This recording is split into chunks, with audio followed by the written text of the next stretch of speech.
एक mimicry artist, फिर comedian और राजनेता भी। जानिए राजू की जिंदगी के हर रूप के बारे में। कॉमेडी की दुनिया के बड़े नामों में से एक राजू श्रीवास्तव का दिल्ली एम्स में आज निधन हो गया। राजू श्रीवास्तव ने 10:20 पर अंतिम सांस ली। Raju Srivastava stand up comedy के जरिए लोगों को हंसाते रहे हैं। कई टीवी और स्टेज शो में राजू श्रीवास्तव ने काम किया था। एक कॉमेडियन, टीवी सेलिब्रिटी होने के साथ ही राजू श्रीवास्तव भाजपा के नेता भी थे। कॉमेडियन राजू श्रीवास्तव का दिल्ली एम्स में 41 दिन से अस्पताल में भर्ती थे। 10 अगस्त को जिम में वर्कआउट के दौरान राजू को दिल का दौरा पड़ा था। दिल में कई ब्लॉकेज की रिपोर्ट सामने आने के बाद दिल्ली एम्स के डॉक्टर्स की टीम ने राजू की एंजियोग्राफी करने का फैसला लिया। हालांकि उनकी हालत में ज्यादा सुधार देखने को नहीं मिला। 41 दिन से वेंटिलेटर पर मौत से जंग लड़ रहे राजू श्रीवास्तव ने आज अपने प्राण त्याग दिए। राजू श्रीवास्तव की मौत की खबर सामने आने के बाद से ही पूरे देश में शोक की लहर दौड़ गई है। हर कोई नम आंखों से राजू को श्रद्धांजलि दे रहा है। अपने हुनर से लोगों को हंसा हंसा कर लोटपोट कर देने वाले राजू श्रीवास्तव उत्तर प्रदेश के कानपुर जिले के रहने वाले थे। मध्यम वर्गीय परिवार में जन्मे राजू श्रीवास्तव अपने पीछे करोड़ों की गाड़ियां, घर और संपत्ति छोड़कर चले गए। कानपुर में हुआ था राजू श्रीवास्तव का जन्म 25 दिसंबर 1963 को। कानपुर के एक मध्यम वर्गीय परिवार में राजू श्रीवास्तव का जन्म हुआ था।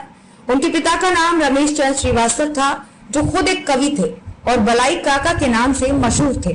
पिता से ही राजू को भी हुनर मिला। वो बचपन से ही अच्छी मिमिक्री किया करते थे। राजू श्रीवास्तव से बचपन में ही कॉमेडियन बनने का सपना देखना शुरू कर दिया। इस सपने को पूरा करने के लिए राजू श्रीवास्तव ने कई स्टेज शो, टीवी शो में काम किया। मशहूर कॉमेडियन राजू श्रीवास्तव के गजोदर भैया के किरदार को कोई भूल नहीं सकता।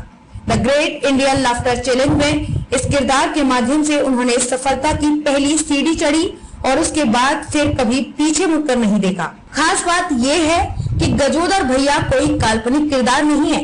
वो राजू के उन्नाव स्थित ममान में रहते थे। गांव से ही मुंबई की ओर निकले थे राजू के ददिहाल उन्नाव के बीघापुर ब्लॉक के मगरायर गांव में रहने वाले चाचा वेद विक्रम श्रीवास्तव ने बताया कि राजू श्रीवास्तव के साथ किदवई नगर में रहते थे। राजू की मंडली नाट्य मंचन आदि में भाग लेती थी, पर उनके पिता को ये पसंद नहीं था। एक दिन राजू का रात में कॉमेडी का कोई कार्यक्रम था, तो वो किसी को बिना बताए घर के बाहर लगे नीम के पेड़ के सहारे उतरे और कार्यक्रम में हिस्सा लेने चले गए। इस पर पिता और माँ सरस्वती ने उनको बहुत फटकार लगाई। इसके बाद राजू मगरायर आ गए। 3 महीने यहाँ रहे और यहीं से काम के सिलसिले में मुंबई निकल गए। 1983 में पहुंचे थे मुंबई। 2005 में मिली थी पहचान। बचपन से ही मिमिक्री और कॉमेडियन का सपना पाले राजू श्रीवास्तव 1983 में फिल्म नगरी मुंबई पहुंचे।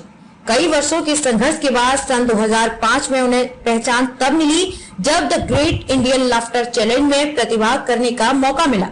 स्टार 1 पर प्रसारित होने वाला इस स्टैंड अप कॉमेडी शो में वो सेकंड रनर रहे थे। इससे पहले भी उन्होंने फिल्मों में छोटे छोटे किरदारों को अदा किया था, लेकिन जो नाम उन्होंने लाफ्टर चैलेंज में आने के बाद कमाया वो लोगों के दिलो दिमाग में छा गया था। इसके बाद उन्होंने कई फिल्मों और सीरियल में काम किया। इसी शो के बाद उन्हें किंग ऑफ कॉमेडी का नाम मिला था।